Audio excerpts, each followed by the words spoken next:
These big games are sports bars' bread and butter. Usually they have a bunch of new customers stop in, so they have specials, they stock up, and they have even more staff on standby just to meet this increased demand. So with the storm moving in this weekend, plans may need to change. Patriots versus the Broncos, Seahawks versus the Rams.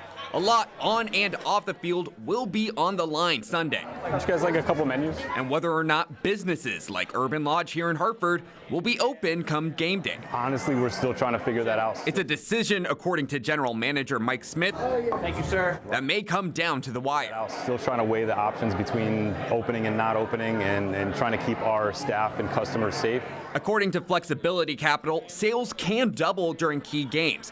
When a local team is on the field, hype can enter an all-time high. Anytime there's a big game, whether it's right across the street at People's Bank or anything that's big on TV, we usually get a crowd, and business for us usually is really pretty good. If we've got a big game, probably anywhere from 25 to 50% more people in the door than a typical Sunday. So yeah, I think it couldn't have come at a worse time. But what would be a peak day for parties may be down to a skeleton crew for the few people who choose to travel game day.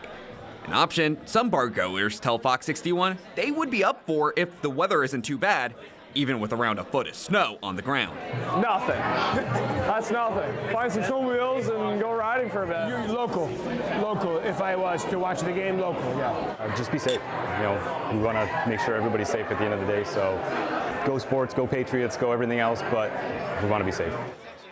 To stay up to date with any sports bar or business that may be open on Sunday, you can check out their websites, Instagram, Facebook. They should keep everything up to date. But for now in Hartford, Stephen Reels, Fox 61.